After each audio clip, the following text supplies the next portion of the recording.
มาต่อข้อที่7ข้อที่7จะเว้าเรื่องอัตราส่วนนางซ่อนนางดวงและเท่าพรมีเงินร่วมกัน176ล้านกีบซึ่งเงินลงทุนของแต่ละคนแบ่งเป็นอัตราส่วน4:5:2ตามลำดับจำนวนเงินลงทุนของนางดวงหลายกว่าท้าวพรแม่นข้อใดตัวนี้เป็นอัตราส่วนดังนั้นเรามาวางนะให้ A แม่นจำนวนเงินของ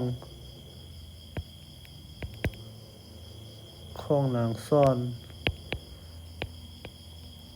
B จำนวนเงินของนางดวงและ C จำนวนเงินของท้าวพร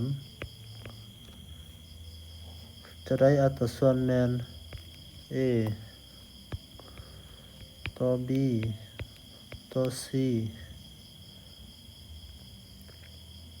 เท่ากับ 4:5:2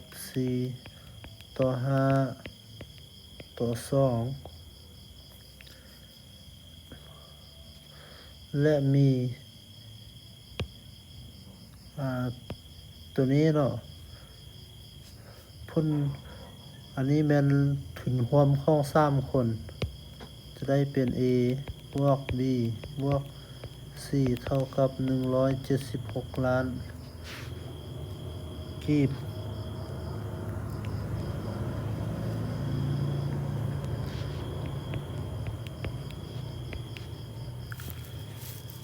ต่อไปเขียนเป็นอัตราส่วนจะได้ว่า A ส่วน C เท่ากับ B ส่วน5เท่ากับ C ส่วน2เท่ากับ A บวก B บวก C ส่วน11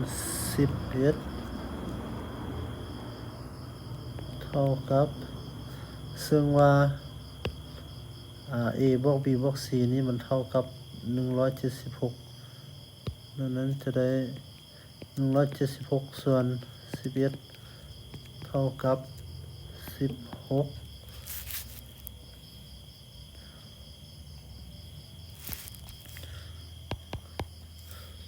อันนี้เขาถามหาแต่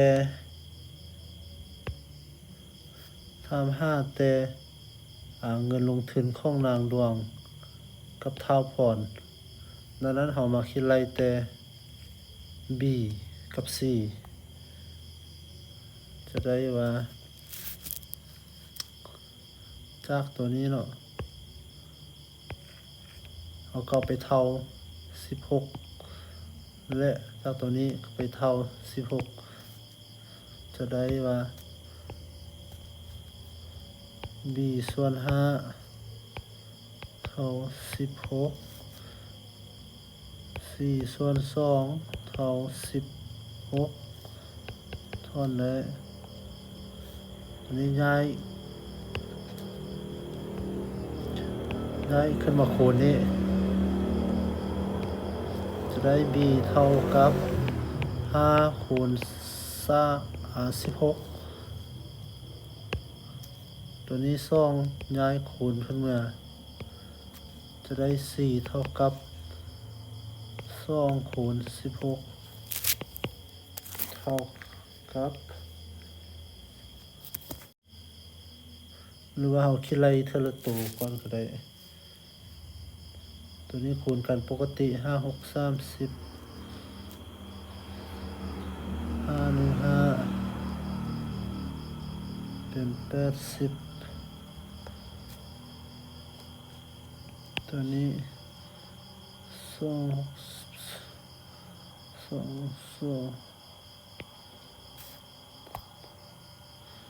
เขาจะพูดว่าเงินของนางดวงหลายกว่าท้าวพรเท่าใดดังนั้นเขาก็เอาจำนวนเงินของนางดวงนะจำนวนเงินของนางดวงก็คือ80ท้าวพรมัน32เอามาลบกัน ดังนั้นจะได้ว่า80ลบ32เท่ากับ48ล้านกีบมาเบิ่งตัวเลือกคือข้อที่เท่าใด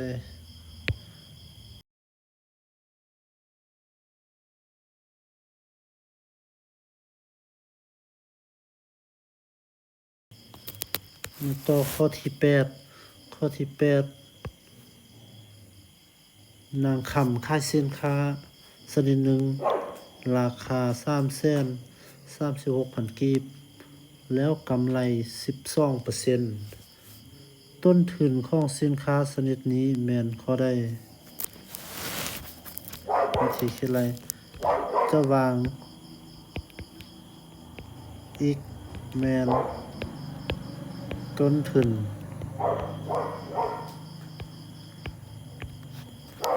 ของเราดังนั้นเราสร้างเป็นสมพลจะได้ว่าอีกบวก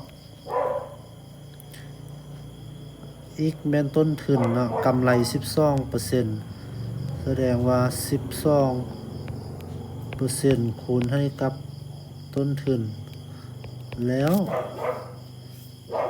เท่ากับราคาของสินค้านี้ก็คือ 336,000 กีบอีกบวก 12% จะเท่ากับ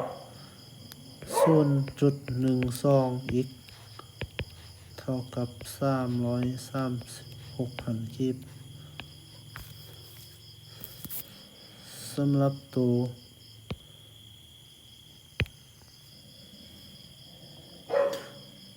12% นี้เท่ากับ 0.2 จะแม่น